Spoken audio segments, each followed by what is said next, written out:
Ele venceu a morte. Este será o título da nossa terceira lição do segundo trimestre do ano de 2023 da classe Juvenis.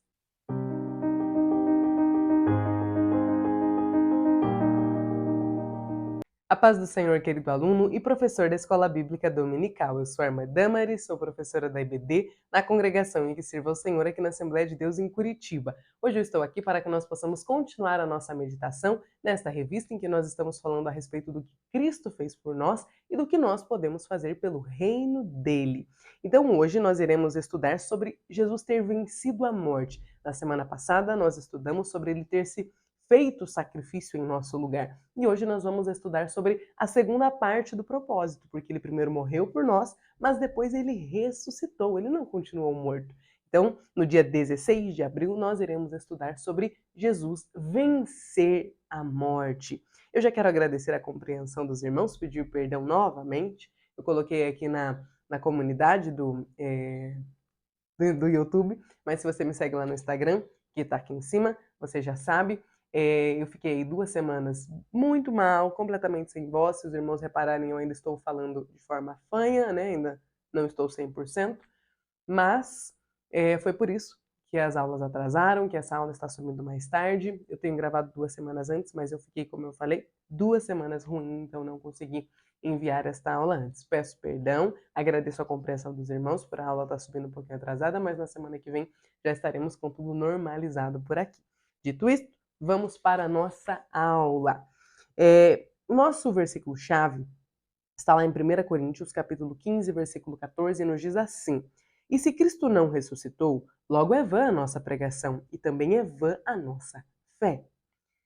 E a nossa leitura bíblica em classe, ela está no Evangelho de Lucas, capítulo 24, versículos 1 ao 12. Eu farei a leitura e deixarei passando aqui na tela para que os irmãos possam acompanhar onde quer que vocês estejam, com a lição em mãos ou não, os irmãos vão conseguir acompanhar.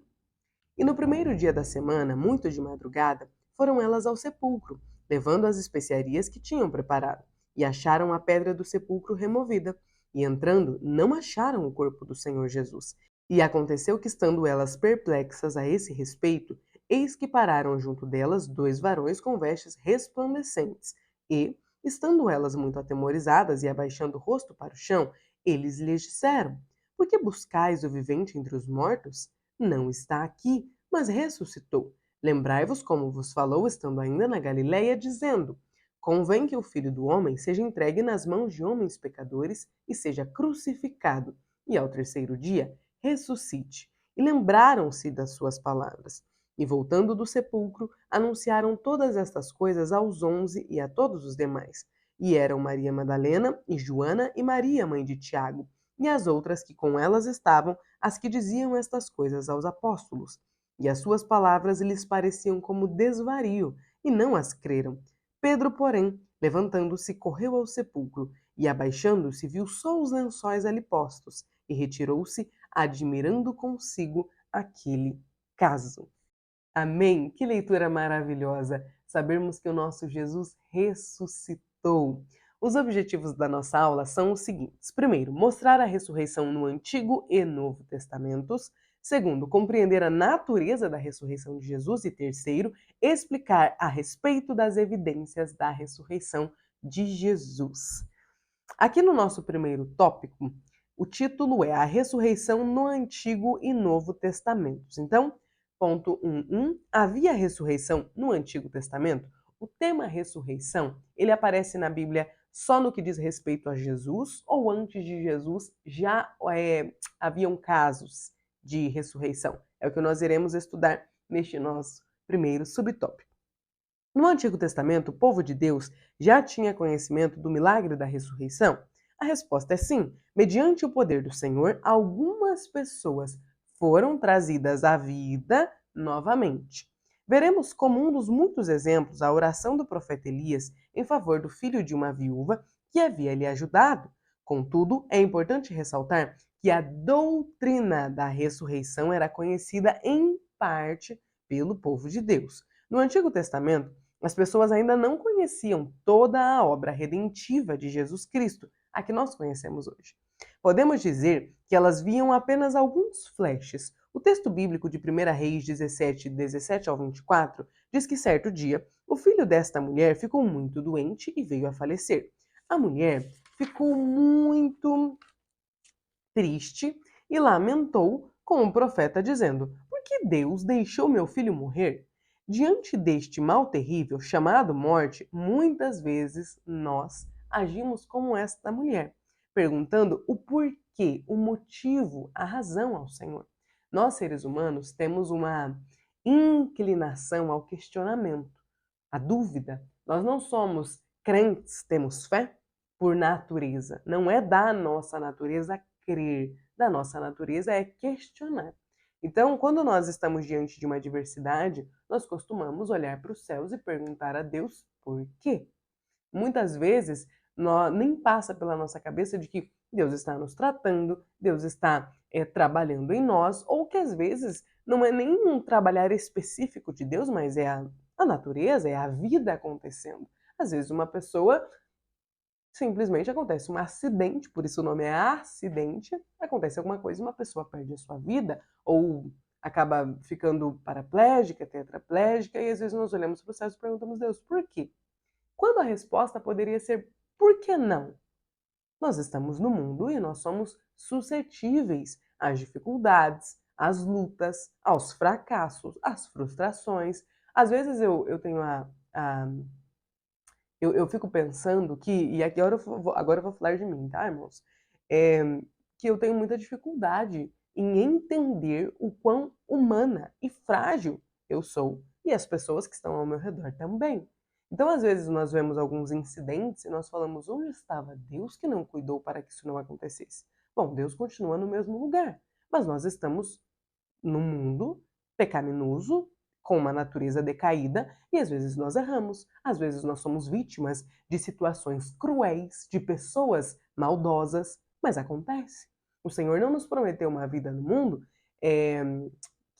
que não sofreria nenhum tipo de dificuldade. O Senhor não diz que a nossa vida aqui seria uma vida de vento em polpa, que nós estaríamos, né, viveríamos, desculpa, de pico em pico de montes. O Senhor não nos disse que nós teríamos essa vida de constantes vitórias. Não, a nossa vida aqui seria difícil. Nós teríamos dificuldade. E o Senhor ainda nos avisa, mas calma, eu venci o mundo, vocês também podem vencer. Mas se você venceu, significa que houve uma luta, que houve uma guerra. Ninguém vence sem lutar. Então, para que a gente consiga vencer o mundo, nós precisamos lutar. Aí é que entra a questão, e aqui como nós falamos, que vale a pena dizer aos nossos adolescentes, aos nossos juvenis, o problema do mal, o problema do sofrimento. Muitas pessoas deixam de crer em Deus ainda mais na idade de 15, 17 anos, quando eles estão no ensino médio, quando eles chegam na faculdade, e eles são questionados já. Se Deus existe, então por que existe o mal? Se Deus é bom, então por que as pessoas sofrem? Se Deus é bom, então por que pessoas morrem? Por que crianças morrem? E essas perguntas, elas são facilmente respondidas. Eu sei que existe toda uma tese do problema do mal, do problema do sofrimento, mas quando nós cremos em Deus de forma verdadeira, integral, é mais fácil compreender o problema do mal, o problema do sofrimento. Horas, se até o Filho de Deus veio para este mundo e sofreu as nossas dores, por que nós seríamos diferentes? Eu tenho a sensação de que nós somos a geração mais alecrins dourados, se é que os irmãos já ouviram essa expressão, que já existiu. Mas não somos só nós. Quando a gente olha para a Bíblia, olha essa mulher. Fala, por que Deus permitiu que isso acontecesse com o meu filho? Nós somos egoístas por natureza. A nossa natureza se tornou decaída. Então nós temos o costume de questionar a Deus. Vale a pena falar sobre questionamento, porque a idade que os nossos juvenis têm é uma idade de questionamentos. Muito provavelmente, a maior parte dos nossos adolescentes, quando estiverem nos ouvindo ministrar esta aula, estarão enfrentando questionamentos. Então vale a pena dar esta pincelada, porque às vezes algo que a gente fala aqui na aula, o Espírito Santo usa para trabalhar lá na mente, no coração deles, ao longo da semana. Então, continuando aqui na nossa lição, veja que muitas vezes Deus permite a morte de pessoas amorosas, bondosas e ainda muito jovens. Só que por que ele permite? Existe essa dúvida. Por que crianças morrem? Por que pessoas boas sofrem? Por que cristãos sofrem? E a resposta é: porque Deus é soberano. A vida e a morte estão nas mãos dele. Elias clamou ao Senhor em favor daquele menino, do filho daquela mulher, e ele voltou a viver novamente. O filho da viúva ressuscitou mediante a oração poderosa do profeta do Senhor. Mas, um dia, este mesmo menino teve que enfrentar a morte novamente, e assim a eternidade. Ele foi ressuscitado naquele momento, mas um dia ele morreu novamente. Então veja que, por mais que a gente possa se livrar da morte por um breve período de tempo, por alguns anos, nós não nos livraremos dela de forma eterna. Se nós não formos arrebatados, nós enfrentaremos a morte, porque todos nós fomos condenados à morte por conta, né, por causa do pecado. Quando o pecado entra no mundo, todos nós vamos ter que enfrentar a morte. Então, se não formos nós, a geração arrebatada pelo Senhor, que vai participar do arrebatamento da igreja, nós enfrentaremos a morte. Mediante algumas passagens do Antigo Testamento, podemos assegurar que a ressurreição era algo já conhecido em parte pelos hebreus. O texto bíblico de Hebreus nos afirma que Abraão acreditou que Deus era poderoso para dos mortos ressuscitar seu filho Isaque.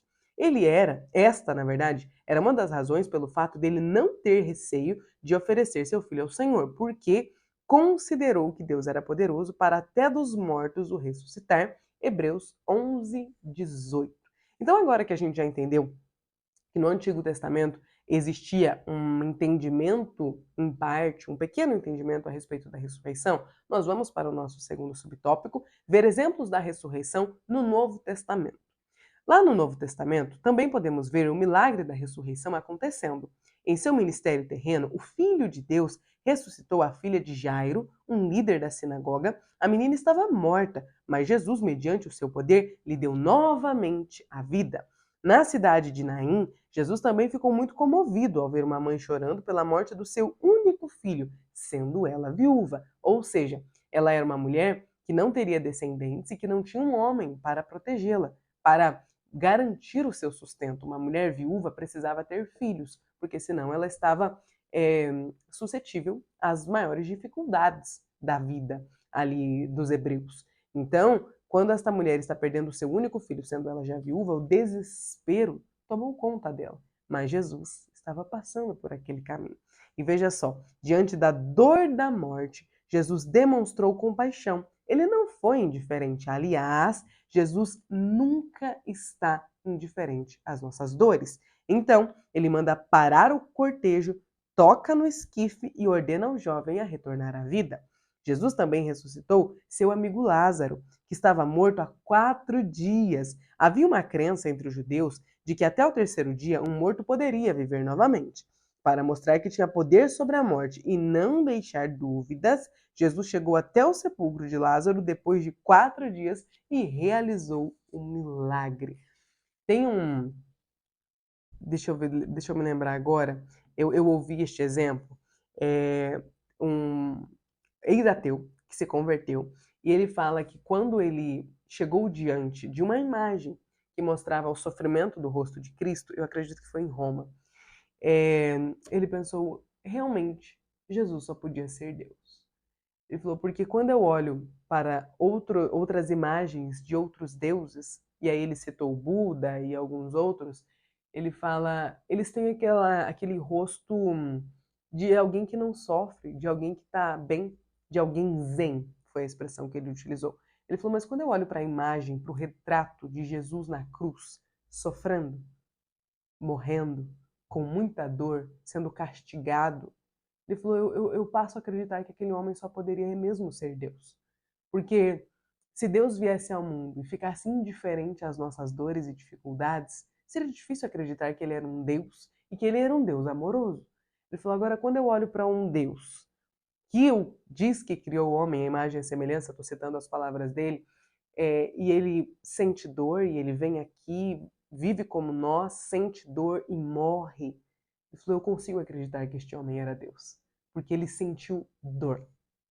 Então, o problema do sofrimento, como eu citei agora há pouco, que é um grande campo de debate dentro do mundo ateísta, também é um dos problemas que é facilmente resolvido quando Jesus é colocado em questão. Porque Jesus, o Filho de Deus, veio ao mundo, assumiu forma corpórea, o Verbo se fez carne, como diz o evangelista João, o apóstolo João, E este homem, ali o Filho de Deus, no corpo de um homem, sofreu. Portanto, ele participou das mesmas dores que nós. Então, quando nós questionamos a porquê do sofrimento, nós precisamos nos lembrar de que o sofrimento é algo que está condicionado à existência neste mundo. Tanto que o próprio Filho de Deus, ao vir a este mundo e fazer parte da mesma existência que nós, também sofreu.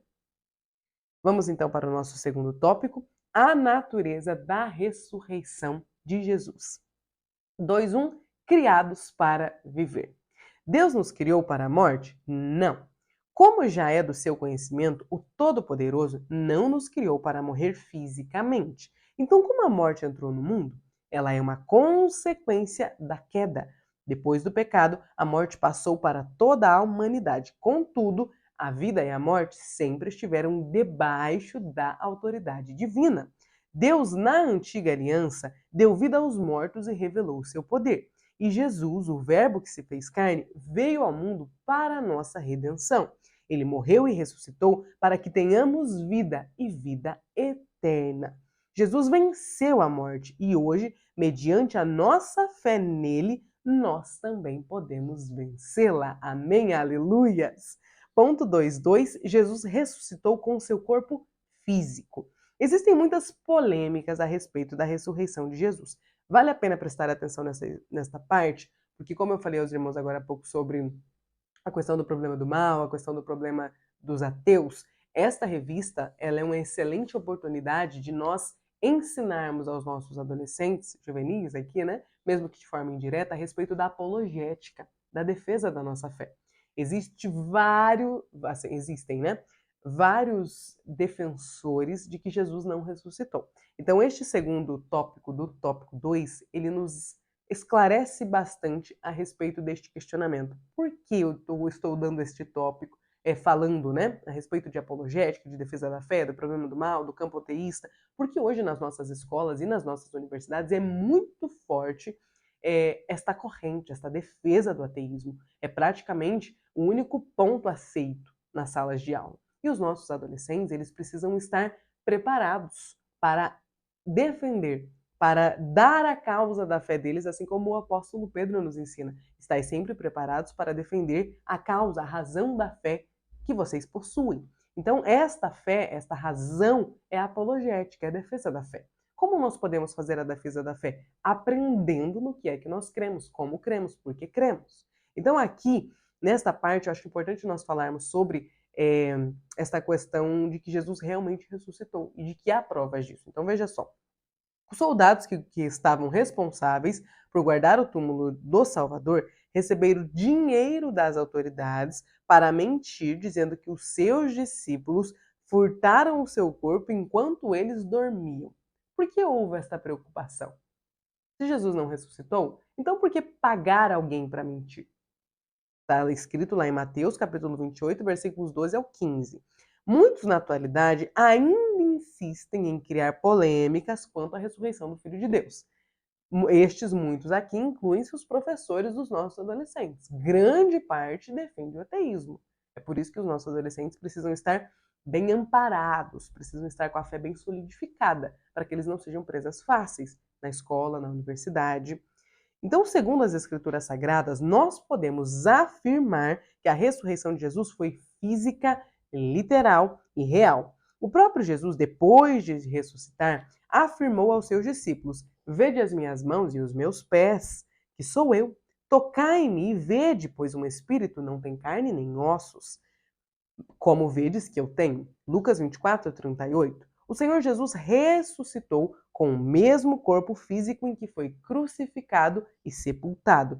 Tanto que Maria Madalena, Joana e Maria, mãe de Tiago, e outras mulheres, né, que estavam com elas, reconheceram a Jesus. Então, vale a pena trazer este ponto de evidências que nós vamos falar agora há pouco não, falaremos daqui a pouco no tópico 3, porque como eu falei para os irmãos, as aulas da Escola Bíblica Dominical, elas têm o objetivo de fortalecer a fé dos nossos juvenis. Eles estão aprendendo conosco, mas não aprendendo só para eles e não aprendendo por aprender, porque é um evento da Assembleia de Deus do Brasil. Não, eles estão aprendendo também para que eles possam defender a fé deles e para que outras pessoas possam ser alcançadas através da defesa da fé que eles possuem. Terceiro tópico, evidências da ressurreição.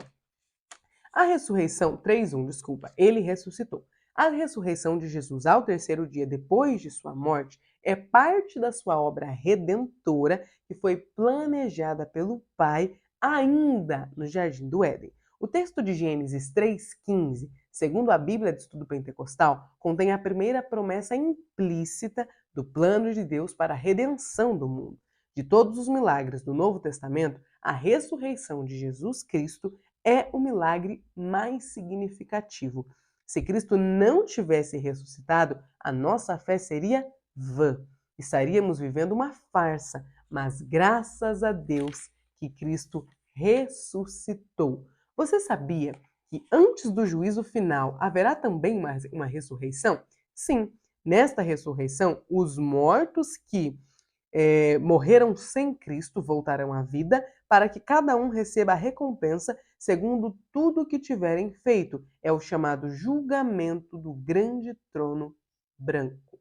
Aqui já entra numa parte de escatologia, já fica um pouquinho mais difícil de explicar, porque a nossa aula ela já não é muito longa, né, irmãos? Mas se os irmãos quiserem, dá para fazer a leitura do texto que está mencionado aqui, Apocalipse 20, 11 ao 15, que já tem como esclarecer de forma bíblica, sem entrar muito no assunto, porque a gente realmente não tem tempo, mas dá para esclarecermos para os nossos juvenis, caso surja algum tipo de dúvida a respeito da ordem dos fatos após o arrebatamento da igreja. Lembrando que nós, assembleianos, acreditamos que Jesus virá levará a igreja e que a tribulação só acontecerá depois que a igreja tiver sido arrebatada, ou seja, nós somos pré-tribulacionistas, tá bom? Ponto 3, 3 e 2, o túmulo vazio. A ressurreição de Jesus é real, sem ela nós estaríamos perdidos. Então vejamos algumas das evidências de sua ressurreição, lembrando que a maior evidência somos nós. Sim, nós temos a certeza de que ele está vivo porque podemos senti-lo e ouvir a sua voz. As Escrituras Sagradas afirmam que Maria, mãe de Jesus, e Maria Madalena estavam na crucificação de Jesus e que no domingo pela manhã elas foram ao túmulo de Jesus. Ao chegarem diante dele, encontraram a pedra que fechava a entrada removida para o lado. O túmulo estava aberto e Jesus não estava dentro dele. Diante de tudo o que aconteceu, Maria Madalena foi até Pedro e João contar o que viu e ouviu do anjo. João e Pedro também foram até o túmulo e não encontraram o corpo de Jesus. Depois, Maria Madalena vê Jesus e declara que o mestre está vivo. Outra evidência está no fato de que o sepulcro onde colocaram o corpo de Jesus Cristo foi selado e os soldados romanos ficaram de sentinela na porta, guardando o túmulo. Como um grupo de discípulos, aqui é um ponto muito importante, tá, irmãos? Muito importante. Veja só, como um grupo de discípulos que estava com medo e tristes pela morte do seu mestre, na verdade eles estavam desesperados e desamparados. Como estes homens iriam enfrentar soldados romanos, abrir o túmulo, remover a pedra e roubar o corpo de Jesus? Como eles fariam isso se eles estavam desanimados? Irmãos, vale lembrar aqui que Jesus havia sido traído pelo seu tesoureiro, que aqui já havia se suicidado. Jesus havia sido negado pelo seu discípulo mais entusiasmado. O mais entusiasta de todos no ministério de Jesus era Pedro. O mais falante, o que puxava a frente de todos, que liderava o grupo. E este homem negou Jesus por 3 vezes. Aqui, Pedro estava completamente envergonhado do que ele tinha feito. Só quem estava aos pés da cruz era João. E segundo o que os historiadores da igreja acreditam, da igreja que eu digo, os historiadores cristãos que vêm lá desde o primeiro século escrevendo e falando e nos trazendo registros, acreditam, João, o evangelista João, era o mais novo dos discípulos e ele deveria ter em torno de 18 e 20 anos neste episódio aos pés da cruz. Alguns chegam a dizer que ele deveria ter 17 anos de idade, ou seja, era praticamente um dos nossos adolescentes. Então todos os outros discípulos que eram mais velhos não estavam ali.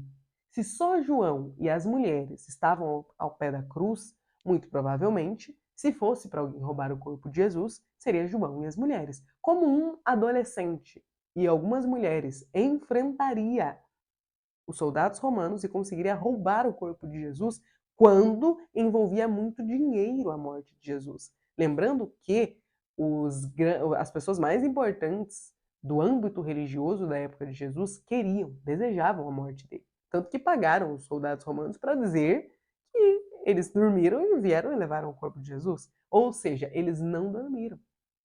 Né? Porque se na mentira incluía dizer nós dormimos, é porque eles não dormiram. Não aconteceu, realmente foi um milagre. Tanto que eles precisaram pagar para que os soldados romanos se calassem e não confirmassem o milagre.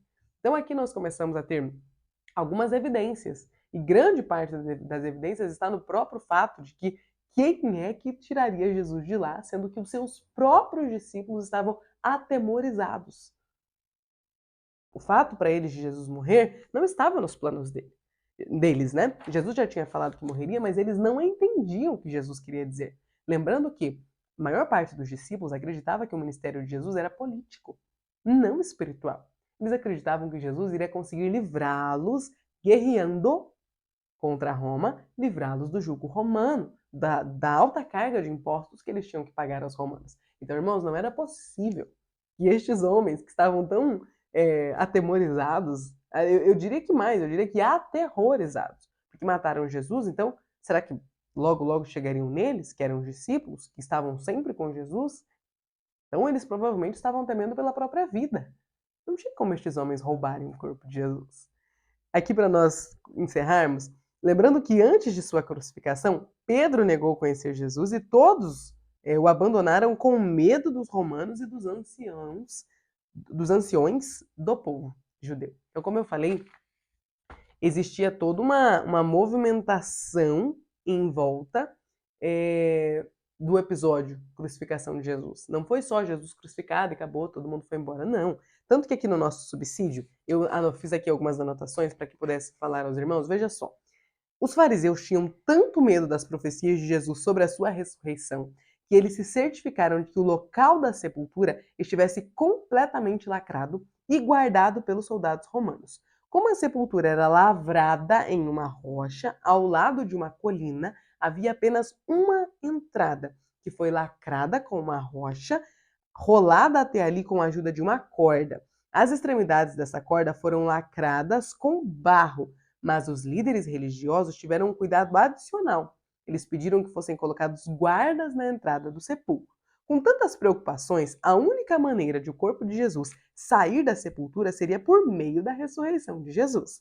Os fariseus não entenderam que nada, aleluias, rocha, lacre, quadra ou exército algum poderia impedir que o Filho de Deus ressuscitasse. Aleluias! E aqui, para nós continuarmos o nosso subsídio, porque eu achei ele muito bom, ele foi retirado da Bíblia de Estudo Aplicação Pessoal, e ele vai nos citar aqui 5 motivos-chave para o qual a ressurreição de Jesus é um acontecimento tão importante para a nossa fé. E eu acho que vale a pena que nós possamos fazer a leitura de quais são estes motivos para os nossos juvenis no domingo. Então está aqui na página 25 da lição de professor, e aí eu acho que vocês professores, né, eu ainda não me lembro se eu vou ministrar essa aula, mas eu acredito que nós possamos fazer esta leitura para os nossos pré-adolescentes, talvez pedir que um deles leiam, são 5 motivos, tem como até dividir para que cada um leia um.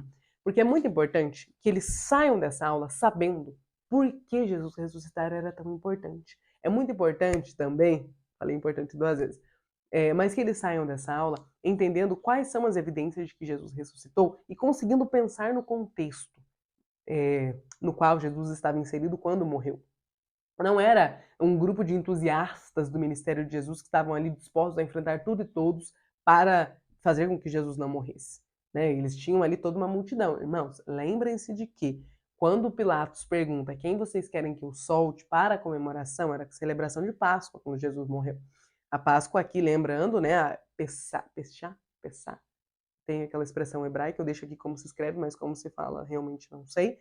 Era uma celebração da saída deles do êxodo, lembra? Do Egito, do êxodo, da partida do Egito, então eles celebravam aquilo, era um momento de festa, de celebração em Jerusalém, e Pilatos pergunta para a multidão: quem vocês querem que seja solto? E eles gritam Barrabás. Ou seja, existia ali toda uma multidão desejando a morte de Jesus.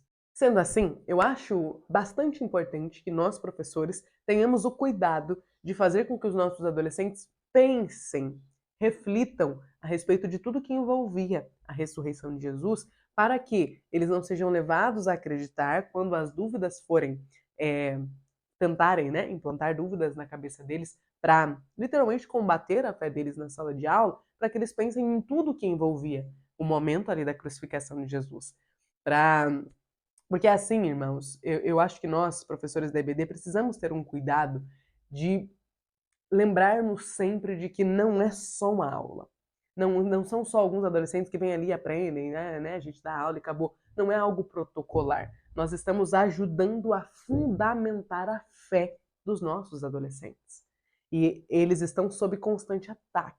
O inimigo tem tentado de todas as formas destruir a fé dos nossos adolescentes, né, principalmente porque adolescentes aí num período ensino médio e depois indo para a faculdade, nós sabemos que o índice de cristãos que chegam à faculdade como cristãos, mas que deixam de ser cristãos, é altíssimo. As pesquisas são desesperadoras. E é isso que me faz pensar que nós precisamos voltar para o que a palavra nos adverte. Estais sempre preparados para dar a razão, a causa, o motivo da fé que você possui.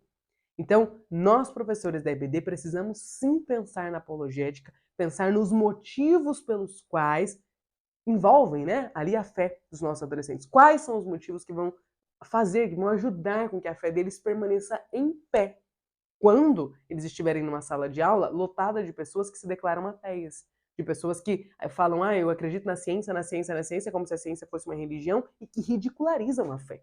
Então, falar da ressurreição de Jesus em alguns ambientes acadêmicos é motivo de risada, de chacota. Então não é só uma aula. Nós precisamos pensar que essa aula vai fundamentar o entendimento do seu juvenil a respeito de por que Jesus ressuscitou. Será que ele ressuscitou mesmo? Então que nós possamos ser usados pelo Senhor para trazer uma aula que alcance o coração dos nossos juvenis e que responda às dúvidas ou questionamentos que por acaso eles possam ter hoje ou que venham a ter daqui a algumas semanas, daqui a alguns anos, mas que nós possamos então ser canal de bênção e de ensinamentos para a vida dos nossos juvenis. Amém? Professor, eu desejo que o Senhor Jesus te abençoe nesta aula, que Ele te use, te capacite, coloque as palavras certas na sua boca, que você tenha juvenis, que você tenha adolescentes que recebam essa palavra, que interajam com a sua aula e que, para a glória de Deus, esta aula traga ensinamentos para você e para os seus juvenis. Estes são os meus desejos. Meu muito obrigado por você ter chegado até aqui. Se você chegou, convido você a deixar o seu like. Se você não é inscrito, se inscreva. E se quiser deixar o seu comentário, fique muito à vontade. Será uma alegria poder ler cada um dos comentários que estão aqui. Deus abençoe e até a próxima aula.